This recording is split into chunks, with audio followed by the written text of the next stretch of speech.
在你的研究当中，我看到了中文媒体却常常在报道性少数族群的时候，他们甚至会用人妖这样子的字眼啊，或者是他们出现一些很歧视性的用语。我们会以为中文媒体会比较中立，甚至比如说会包容多元这样的一个因素会呈现出来，但是我们看到当人妖这个字出现在新闻的标题的时候，我们是同样的非常惊讶。这也见证了这个研究的重要性。原来马来西亚中文媒体并不是我们想象中的那么包容多元。为什么中文媒体的新闻从业员会选用这个字呢？记者甚至是新闻编辑本身也被潜移默化的觉得使用人妖这个字并无大碍，他们并不知道有更好的选择，怎么样去以更加中立、更加包容跟尊重的那个词语去称呼。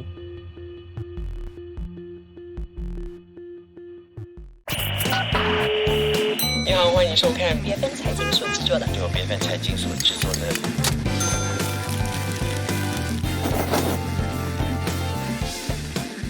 嗨，你好，我是能杰。这时候你在收看以及收听的是由 BFM 财经所制作的自由时事。那么今天呢，这一集节目呢，其实我想要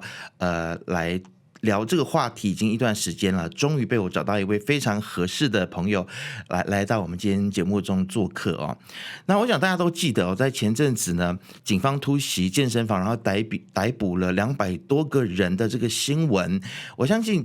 它造成了很多社会上面的讨论。当然在这些众多的讨论当中呢，其实我们也看到了像是 PSM 他们也有指出说除了是在这个警方在执法的过程当中有一些不法的行为之外呢，媒体的报道也令人觉得匪夷所思，特别是可能还有泄露个资的情况。那其实今天我们就是要来探讨说，其实为什么媒体报道性少数族群的时候，它的遣词用字以及它框架性少数族群的这个模式呢，是不是已经让人觉得说这已经形成了一种媒体报道的乱象？那部分媒体在后续报道当中呢，其实用各种艾滋病污名化的角度，甚至是涉嫌泄露被捕者的个人资料。那么这些违反媒体伦理的报道方式，不仅忽视了隐私权，更赤裸裸的展现了媒体镜头下的偏见以及猎奇的心态哦。那其实我们在过去呢，也看到了很多的事件，包括了像是1975乐团来马来西亚的时候，因为他们公开的支持 LGBTQ+ 的族群还有包括了是之前的这个Swatch 彩虹手表系列哦，被当局突袭并且搜查以及扣押等等哦。那当媒体在报道这一些的课题以及事件的时候，其实常常用的都是用非常猎奇，或者是用一些令我们觉得已经是有违媒体的伦理的一些的模式来报道这些新闻啊。那其实性少数群体在马来西亚的生存空间不断的被压缩，媒体是不是也扮演了一个我们所谓推波助澜的角色呢？那今天我们要来探讨这个话题呢，我就找来了我们的媒体系的讲师，他是非常有经验的媒体系的讲师，而且他对于媒体的研究非常的多元啊，也非常的深入。那么他曾经就有一个研究主题是在穆斯林占多数的社会背景下建构 LGBTQ+， 那马来西亚的媒体呈现分析啊。那在他这个报告当中，他深入的分析了马来西亚中文、英文以及马来文的媒体在处理性少数议题的时候的一个叙事模式以及框架差异。所以我们今天希望透过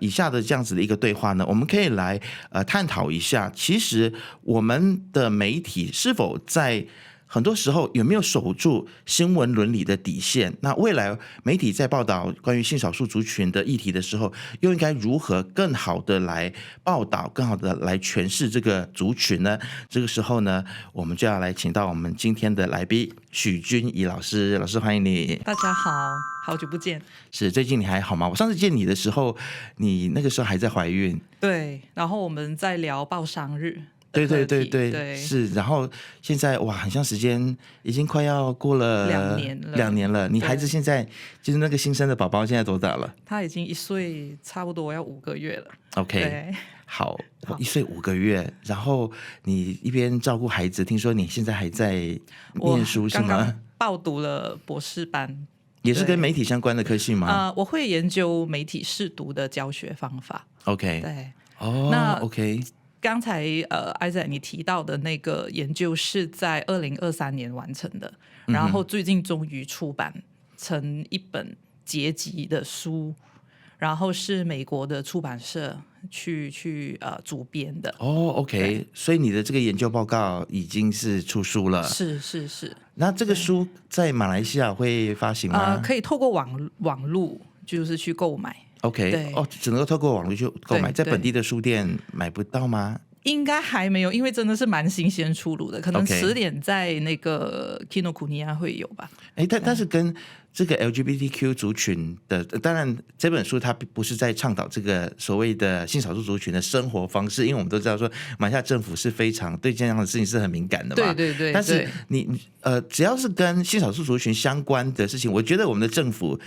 它的这个敏感度都是蛮高的，所以你觉得这本书有可能可以在马来西亚发行吗？我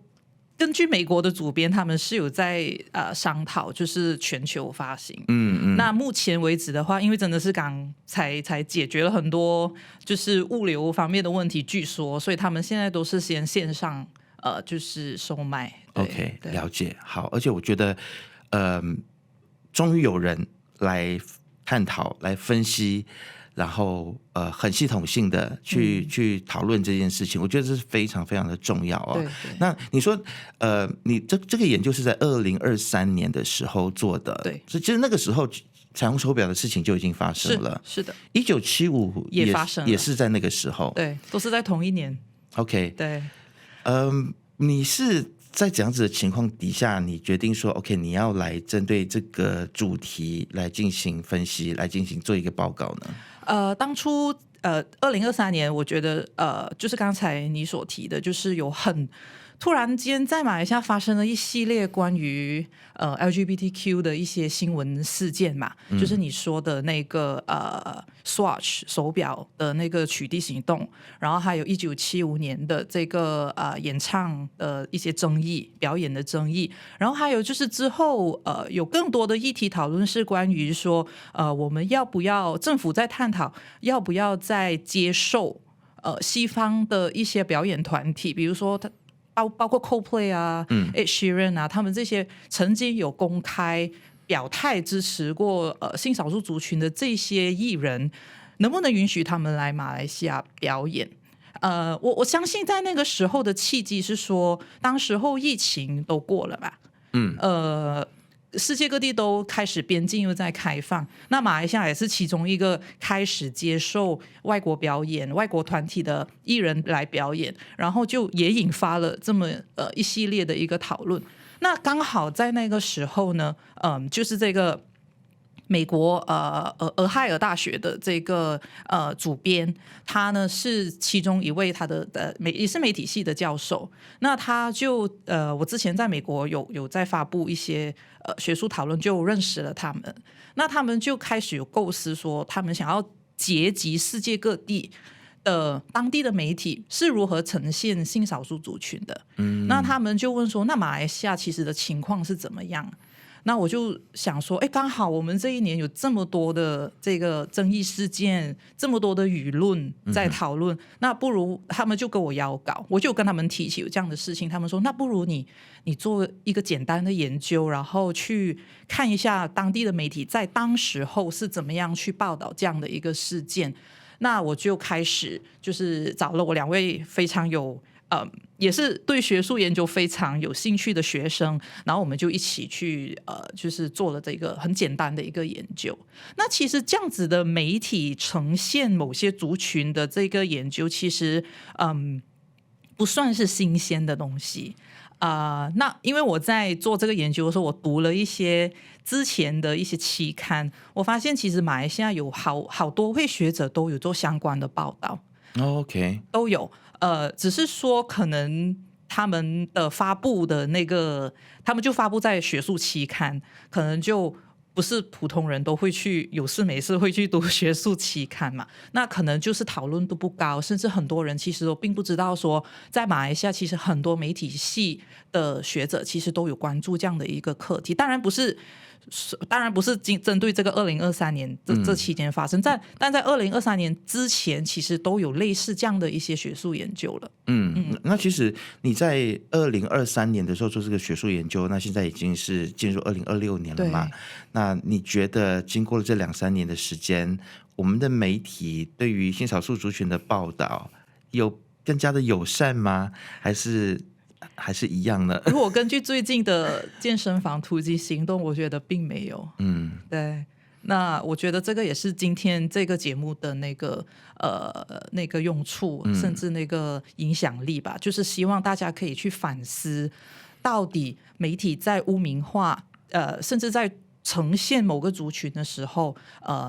那个效果可以是多大的？对。其实你在做这个研究的过程当中，因为我看到你另外一位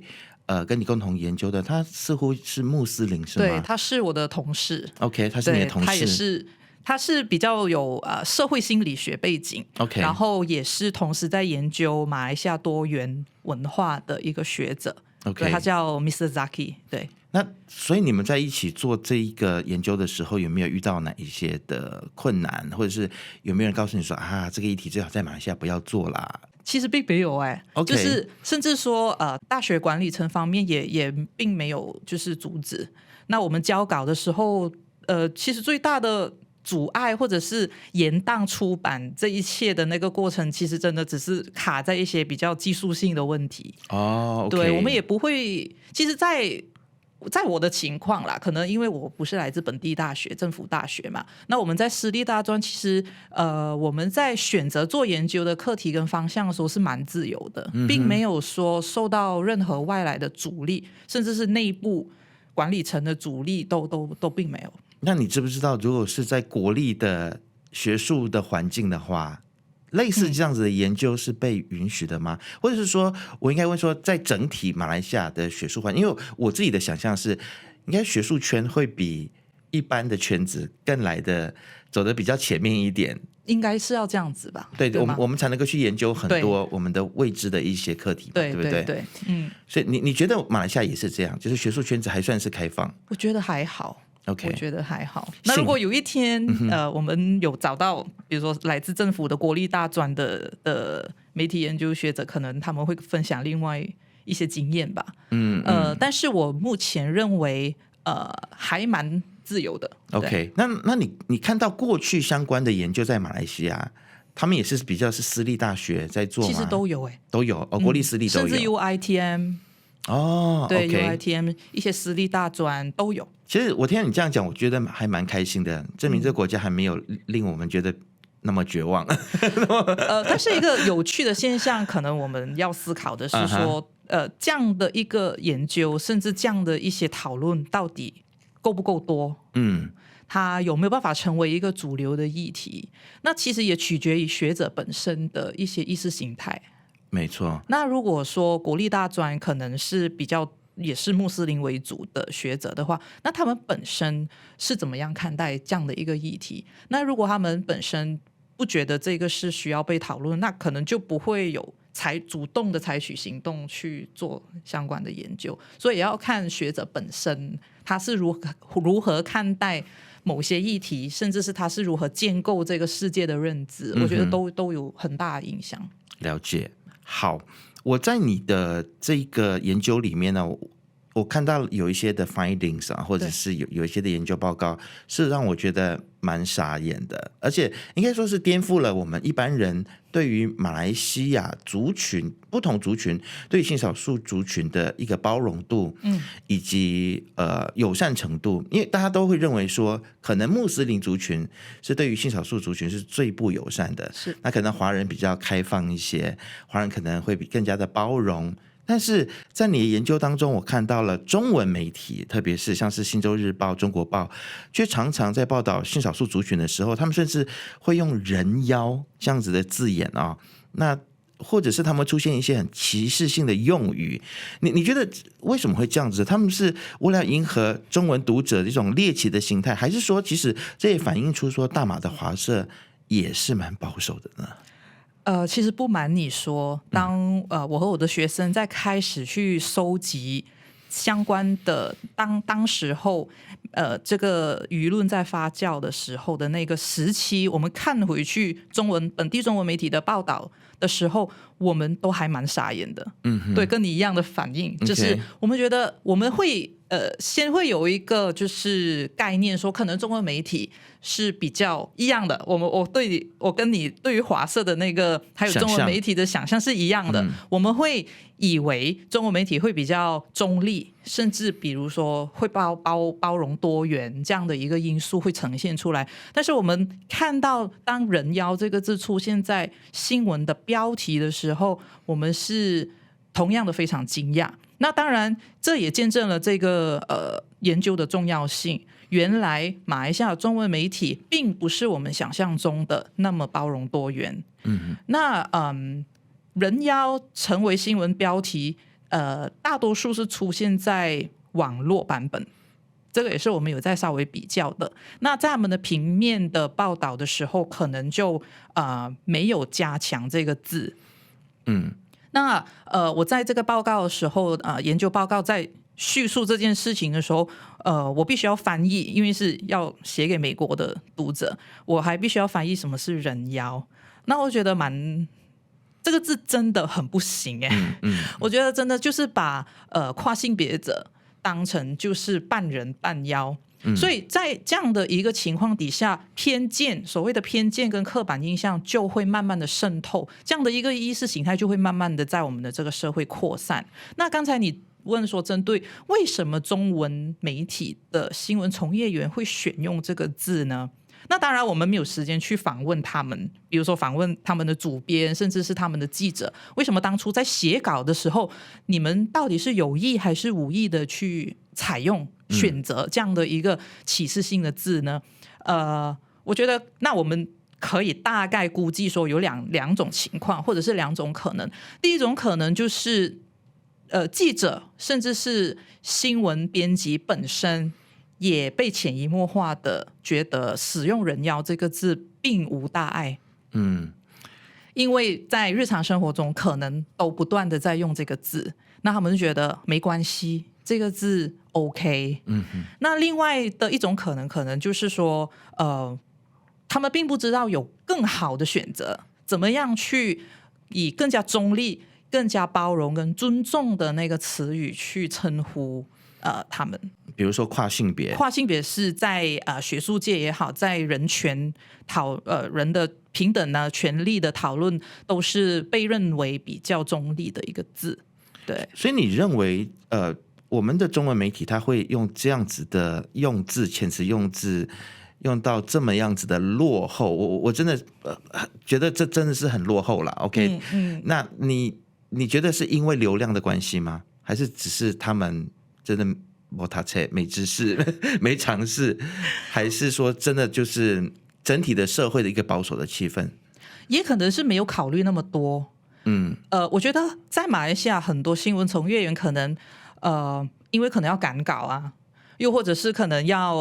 必须要可能要蹭流量。那我们也发现说在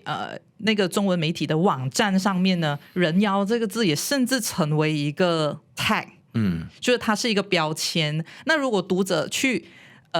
按下这个标签，它就会出一系列关于跨性别者的突击行动啊。他们的新闻内容都是关于政府突击这些跨性别者的一些派对啊、活动啊，他的报道的方向都不是正面的。对，所以如果你去这些新闻网站，你去看，你去点击人妖这个 tag 的话，它就会出现过去在马来西亚关于所谓的人妖的报道。那你会看到整个就是那个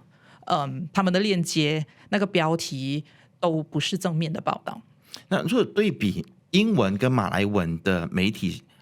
其实我看到你的这个研究里面有显示出马来西亚的媒体是倾向使用情节式的框架那可能等一下可以跟我们讲一下什么叫情节式的框架。好，那这个英文媒体其实可能在处理性少数族群的一些议题的时候，他们会比较谨慎，对，他们也会比较进步，相对的谨慎。 OK， 对，所以你觉得我们的想象是马来文的媒体可能会更加的保守，可能批判性更强。但是似乎很像也不是那样。马来媒体，我觉得他们的反应不能说非常的激烈，但你会发现到在马来报章，他们在表达这个关于性少数族群的那个立场，至少不会用人妖这2个字，可能并没有人妖这个字吧，在马来文的语境里面，对，但他们可能就会引述很多很多的宗教师出来抨击，比如说1975就是1975的乐团的行为，在台上的行为，甚至是去声援马来西亚政府突击那个彩虹手表的这个行动。那他们希望的是用这样的不断的重复宗教师，因为宗教师在马来社会是非常有地位的嘛，那用他们的那个引述他们的语句，甚至是他们的立场，来不断的加强说，在马来西亚性少数族群的权益是不可能被允许的。那这也是媒体它所谓的一个能力。在马来西亚，不管是传统媒体、平面媒体，甚至现在的这个数位媒体也好，其实大家都有一个能力，就是选择谁被看见，谁不被看见。那被看见的时候是如何被看见？所以在马来西亚，我们今天的这个报道的发现是统一的认为，马来西亚的传统媒体普遍上是选择了一个框架，就是当我们要呈现性少数族群的时候，我们都是用负面的字，甚至是负面的语句，还有负面的角度去呈现他们。那久而久之，其实对于我们这些消化媒体内容的人，久而久之我们就会被渗透这样的一个意识形态。尤其当有些人可能他们在生活当中是并没有机会接触性少数族群的，那他们如何去构建这个族群的认知呢？可能就是靠媒体的这样的一个内容的散播。所以我觉得今天讨论说马来媒体它能够用不断的去重复这一些负面的报道，不断的去加强，甚至去强调说在马来西亚性少数族群是不可能被接受的，那也是久而久之就会形成潜移默化的一个效果。那如果你是阅读马来报章的人，那你可能久而久之觉得对，就是没有可能。那如果你又是刚好是本身是性少数族群，那你的绝望的那个程度就会无限放大，你甚至也可能就放弃了自己，就觉得放弃抗争或者是什么的。对，那么英文的媒体呢？英文的媒体很像，我看到研究里面有提到，包括我自己可能在看英文媒体的时候，我也有这样子的发现，就是他们会比较走科学的路线，他们会在针对一些性少数族群的议题的时候，他们会请教医生，会请教专业人士，而不是只是去请教宗教师。对英文媒体我觉得他们一直以来可能受众群的关系，那通常我们都会知道，在马来西亚如果是阅读英文，透过英文来吸收资讯的人，可能都是受过西方文化的影响，不管他是什么种族啦。好，那可能如果在英文媒体的呈现方式来说，如果你过于保守、过于极端，或者但你又因为政府的一些媒体法令的限制，你又不能过于开放，你又不能太过明显说支持声援性少数群体。那我觉得在那个报道我用了一个字，就是 in between，就是他们是在两面极端当中采取一个中间这样的一个立场。那你提到的是他们就是透过引述一些专业人士、人权分子，然后甚至是引述法庭新闻，因为法庭新闻可能就是之前那个Swatch 的那个公司，他们有考虑要起诉政府。对，他们就是因为法庭的新闻就是以叙述事实来呈现嘛，那英文媒体他们很常就是用法庭新闻来报道一些这样的一个富有争议的议题的时候，就显得他们并没有采取特定的立场，我就是去法庭法官说什么，律师说什么，我就直接引述。那这样子的呈现反而会让我们觉得他可能就不太，他们的主编也好，记者也好，可能在呈现媒体内容的时候就没有那么多个人的诠释，甚至是采取某个框架，所以这个是他们惯有的一个作风。那其实当我们是看到有这么多的对于性少数族群的一些具有偏见的报道的时候，或者是一些带着歧视性的用遣词用字的报道出现在我们的媒体的时候，其实它除了让性少数族群觉得生活非常的绝望，或者说这个国家就是不可能会接受我，虽然我对于这一个 statement 也是充满着很多的问号啦。对，我常常听到很多朋友说，马来西亚是不可能会承认性少数族群。其实你要怎么样定义承认呢？到底什么叫做承认或者不承认呢？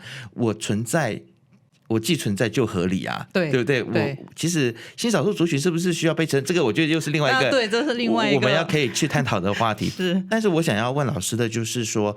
这一些的新闻媒体的报道，它会对于性少数族群带来怎么样子的压力？是不是会造成比如说职场或者是校园的霸凌？因为它很像已经被合理化了，不是吗？对，我觉得合理化就是这个整个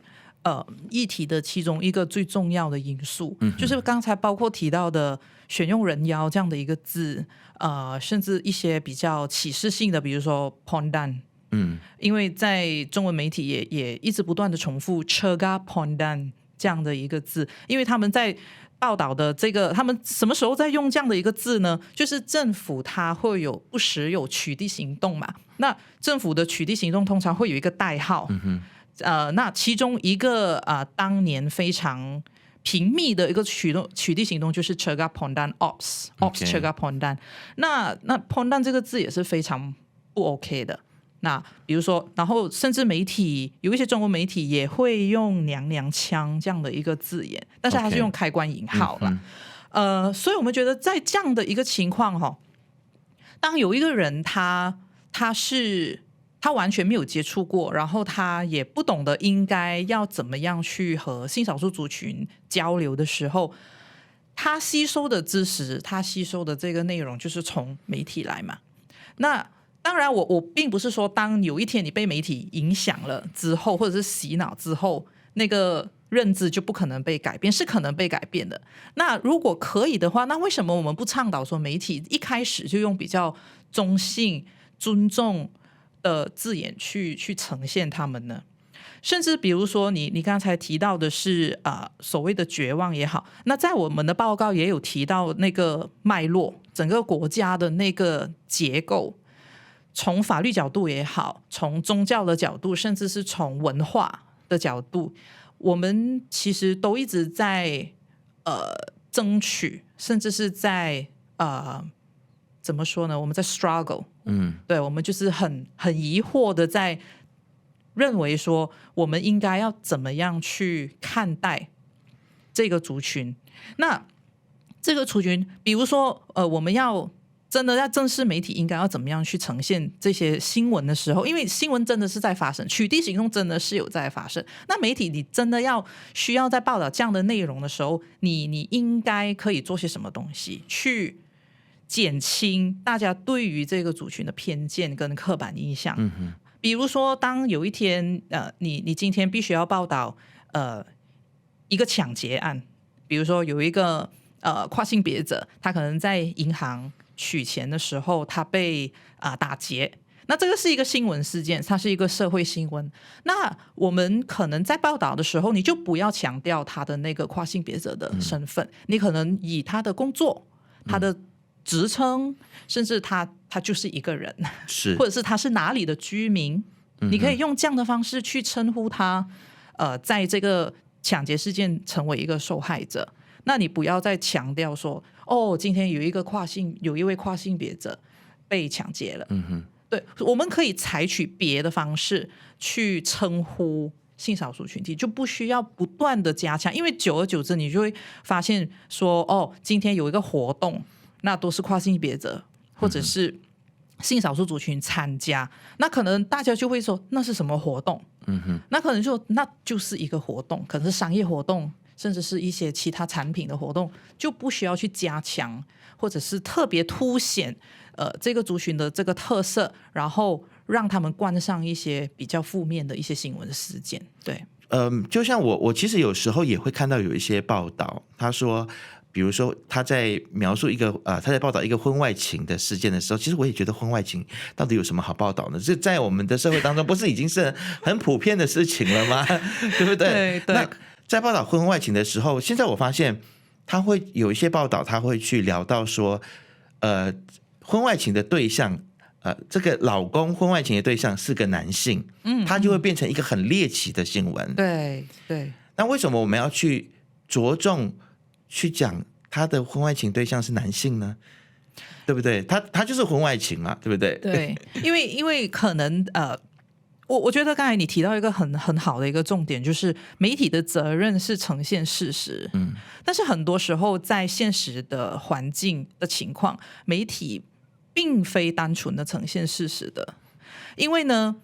这个也是我觉得身为受众群乐听人也好，我们在吸收媒体讯息的时候，我们必须要有一个警觉，就是媒体并非大多数时间都是单纯的1对1呈现事实，很多时候在他们呈现内容的时候呢，他们其实大多数采用的是重组这个事情的叙述方式， OK， 然后再设立一个他们自己想要的框架，然后再用他们个人诠释的方式，甚至可能是集体那个新闻室里面的一个共同的诠释，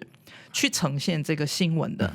所以它其实是经过人的一些偏见，甚至是一些人的个人的认知，去呈现这个媒体的那个内容的。所以它并非就是如实的说今天谁被谁伤害了，它不是这样的单一叙事的。 OK， 就好像你说的，你其实可以选择今天说这个名人他出轨了，就完了，但是当新闻从业员他们可能在看这个内容的时候，我们再去采访的时候，他们看到是一位男生，出轨对象是男生，那他自己的诠释就是怎么会是男生呢？我们一般的认知，出轨对象可能就是小三，就是女生嘛。对，当然讲到小三，可能大家又会灌什么狐狸精啊这样的一些不 OK 的字眼。那所以这个新闻事件，它的事实本身可能就是不符合那个新闻从业员本身对于这个所谓的正常世界的认知，他突然就会觉得这个是一个新闻重点，我要放在标题，因为我也有这样的一个猎奇心态，那我的读者也会有这样的一个猎奇心态，那我就会有流量，很多人就会点击来看。所以我觉得新闻从业员本身他们自己对于这个世界的认知，对于性少数族群的这个议题的熟悉度，还有那个警觉性，那个也是一个很大的一个因素。包括说其实传统媒体因为他们的渗透力很广嘛，尤其是还在马来西亚的话，那另外一个就是在电视上的表演啊，这个当然在我的研究上是没有讨论的，但是我想特别提的就是有一种电视综艺的文化叫做反串，就是所谓的男扮女装。对，那其实这种东西其实对于跨性别者来说是一个非常大的伤害，因为我们看到今天的马来西亚网红，有一些非常知名的网红也好，甚至是在台湾啊、马来西亚、新加坡的一个综艺节目也好呢，电视文化也好呢，反串文化似乎也是被合理化的。大家觉得今天有一个男艺人穿女装出来表演是 OK 的，但我们很常发现他们在反串或者是这样的一个扮装表演的时候呢，他们是在污名化这样的一个身份的。那久而久之我们看多了，我们久而久之真的今天我们看到跨性别者，我们可能对于他的那个形象，我们就不会采取非常认真的态度去对待对方。老师，我想厘清一下，你刚才所讲的不是变装皇后的文化吗？不是，你讲的是就单纯一些以搞笑综艺效果，然后他可能他在他变装的过程当中，他有去丑化性少数族群这样子的行为。对，我不是在讲那个 drag queen 的那个文化，并不是。对，是我是说在电视综艺上，为了就是引起搞笑的效果而去丑化跨性别者的这样的一个文化，我觉得这样的一个表演方式，其实第一，我个人觉得不好笑。第二，我觉得对于跨性别者的伤害是非常非常大的。这个可能也可以开另外一个研究。来去深入的，就是去研究、去探讨。对，那老师你会怎样子给我们的新闻从业人员意见呢？是不是比如说，我们就应该多跟在马来西亚现在可能因为我们宗教跟文化的这个关系，还有政府现在我们也看到我们政府是越来越保守嘛，对不对？在竞争保守，所以在这样子的环境里面，你觉得我们的媒体从业人员应该怎么样子做，才不会对于性少数族群再去徒增他们的生活上面的压力？就如你所说的，不要再踩上一脚了，不要再向他们丢石头了，对，不要再丢多一颗石头，因为已经很不容易了。所以我觉得如果今天有一个新闻机构，他们真的很想要认真的去有这样的一个警觉性，所以其实到底我们的内容创作者也好，甚至是网红也好，还有就是传统媒体的新闻机构，他们有没有那个多元和包容社会的这样的一个意识，还有他们是否认为彼此尊重是一个创造好社会的一个重要元素？我觉得这样的一个比较意识形态的那个探讨比较重要，因为当然在新闻呈现上，可能他们面对的很多的资源、时间，甚至是时长的关系，可能在呈现脉络方面，可能他们真的没有那个能力去做。所以刚才我们说的那个 episodic framing， 就是他们以每一个新闻事件来去报道，甚至是去加强某个偏见。我觉得可能他们也不是故意的，那他们也受限于很多法律上、媒体法令上也好，甚至是金钱、资源、时间还有人力方面的那个不足，那种种的因素下造成今天这样的一个所谓的媒体乱象。那我们今天如果说要稍微往前一步的话，可能我们必须要去加强让内容创作者和新闻从业员去理解说，其实你的能力可以去到多大。也就是因为你在社会你有那个意识形态的渗透力，你的影响力如此之大，那你是不是责任也非常重大呢？那如果你有认真的想要打造一个更 peaceful 或者是彼此尊重的这个社会的时候，或者是你可以反思，我今天是异性恋，比如说我假设我今天是异性恋，那如果我今天异性恋是属于在这个社会今天我成为了少数，我希望如何被对待？那如果你多反思这样的一个议题的时候，可能你在下笔的时候，甚至你可能在放人妖，下一次你在放人妖这个字的时候，你有没有办法停顿个几秒，然后说还是不要了？我觉得这个就是慢慢的我们慢慢的走向前面。那当然我们刚才你所说的所谓的我们的宗教法律，现在的整个法律框架也好，甚至是政府的立场也好，他们是属于主流的一个意识形态嘛。那我记得在我的这个研究，我们有看了很多篇的关于首相安华的这个，他针对这么多一系列，当时候在2020年，我记得是9月份，他有接受 CNN 国际媒体的这个访问，他的态度是说，性少数族群因为法律的限制是不太可能会有相等的那个权益，然后但是呢，我们也对于欺压性少数族群零包容。这个是他做的一个陈述。那这样的一个陈述，我们可能从这样子的一个叙事方式可以探讨说，目前马来西亚的这个环境就是我不可能会去承认你的权益，但我们也不要骚扰你。对，所以我觉得可能停止更多的骚扰，就是给他们最大的温柔吧。其实我相信呢，其实这个议题呢，它不只是在性少数族群成立啊，包括媒体在报道关于性别议题的时候，或是任何一个弱势族群的，只要是涉及到任何一个弱势族群的时候，其实媒体从业人员或者是记者都应该像老师你刚才所说的，要停下来想一想。是。对我在叙事的时候要如何不带给他们伤害。我也举一个例子，就是我曾经在开车的时候听到有电台的女主持人啊，她在提到说关于我们的日常的生活的一些休闲的时候，然后她就会提到说啊，女生可能就是比较喜欢 shopping 买包包，那男生就是比较喜欢运动等等。这个其实也是有偏见性别的一些刻板印象在里面。那他可能就是因为我们主流的，就像您刚才所说的，包括政府还有主流社会的一个叙事方式以及价值观，可能就是那样。对，所以他就自然而然的就会从他的这些电台的节目的分享的时候，他就会把这个加强了这种性别的刻板印象。是，所以这些都是我们身为媒体人要非常非常注意的。对，我觉得媒体人要注意。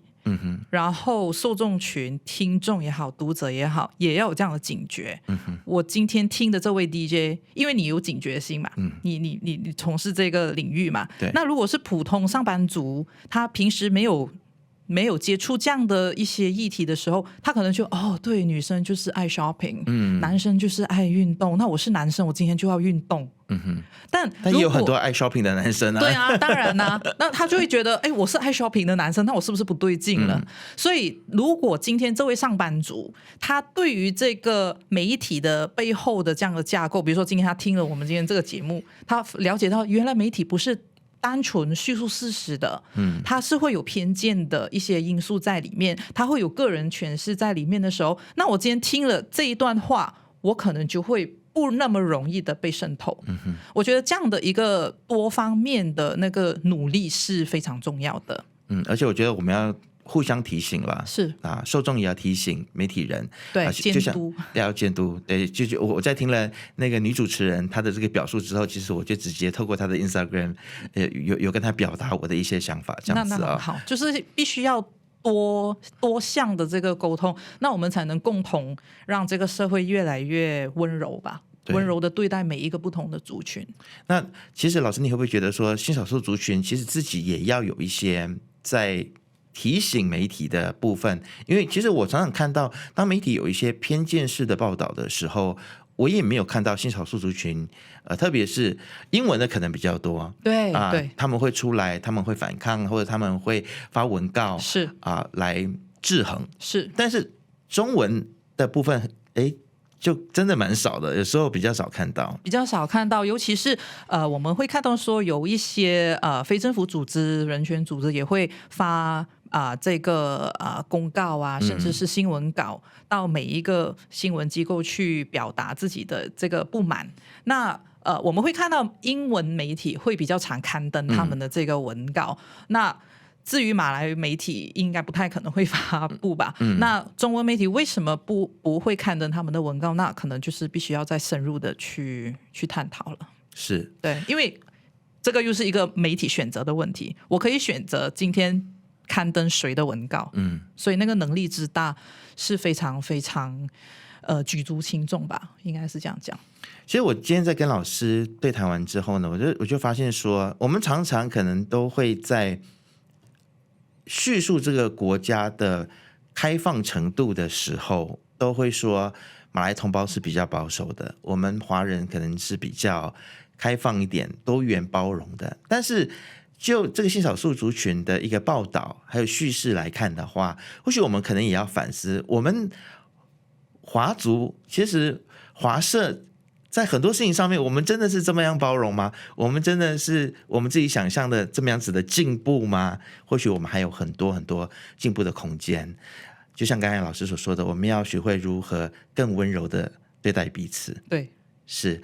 除了包容之外，我们要更加的温柔。我想老师的这句话可能就在我们今天节目的最后留给大家去进行一些思考。那如果你对于今天的内容有什么样子的看法，也欢迎大家可以在下面来留言跟我们进行探讨的。记得要订阅、按赞、开启小铃铛，就会看到我们所有最新的影片。我们下次见。你欢迎收看BFM 财经所制作的由 BFM 财经所制作的